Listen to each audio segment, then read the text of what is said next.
Wayanad Mananthavady Kaniyaram Kuzhinilam check ഡാമിന് സമീപം school വിദ്യാർത്ഥി ഷോക്കേറ്റ് മരിച്ച സംഭവത്തിൽ 2 പേർ അറസ്റ്റിലായിട്ടുണ്ട്. വിമലാനഗർ പുത്തൻപുരയ്ക്കൽ വീട്ടിൽ പി ബാബു, കുഴിനിലം കോട്ടോയിൽ വീട്ടിൽ ജെ ജോബി എന്നിവരാണ് Mananthavady station house officer Abdul കരീമിന്റെ നേതൃത്വത്തിലുള്ള പോലീസ് സംഘം അറസ്റ്റ് ചെയ്തത്.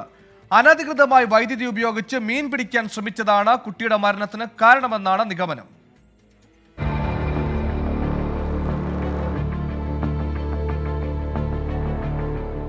ചൊവ്വാഴ്ച വൈകിട്ട് 5 മണിയോടെയായിരുന്നു കേസിനാസ്പദമായ സംഭവം.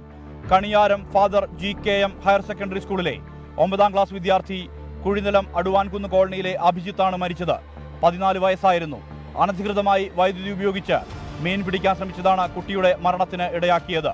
സംഭവം അറിഞ്ഞയുടൻ മനഃപൂർവ്വമല്ലാത്ത നരഹത്യയ്ക്ക് മാനന്തവാടി പോലീസ് കേസെടുത്തിരുന്നു. തുടർന്ന് നടത്തിയ അന്വേഷണത്തിലാണ് ജോബിയുടെയും ബാബുവിന്റെയും പങ്ക് വ്യക്തമായത്. അണക്കെട്ടിലെ വെള്ളത്തിലേക്കിട്ട വയറിൽ ഘടിപ്പിച്ച മുട്ടുസൂചിയിൽ പിടിച്ചാണ് അഭിജിത്തിന് ഷോക്കേറ്റത്. ഇവിടെ ഇൻസുലേഷൻ പതിച്ചിരുന്നെങ്കിലും ഇത് പറഞ്ഞു പോയതാണ് ഷോക്കേൽക്കാൻ കാരണം. പോലീസ് നടത്തിയ അന്വേഷണത്തിൽ സമീപത്തെ സ്വകാര്യ വ്യക്തിയുടെ തോട്ടത്തിൽ നിന്ന് ഇലക്ട്രിക്കൽ വയർ, കമ്പി, മുള കൊണ്ടുള്ള തോട്ടി, വടിക്കഷ്ണം എന്നിവയും കണ്ടെടുത്തിട്ടുണ്ട്. വയനാട് ഇലക്ട്രിക്കൽ ഇൻസ്പെക്ടർ V സുമേഷിന്റെ നേതൃത്വത്തിലുള്ള ഇലക്ട്രിക്കൽ ഇൻസ്പെക്ടറേറ്റ് ടീമും KSEB Thavinhal section assistant engineer ശിവദാസിന്റെ നേതൃത്വത്തിലുള്ള KSEB അധികൃതരും സ്ഥലത്തെത്തി പരിശോധന നടത്തിയിരുന്നു. 24 വയനാട്.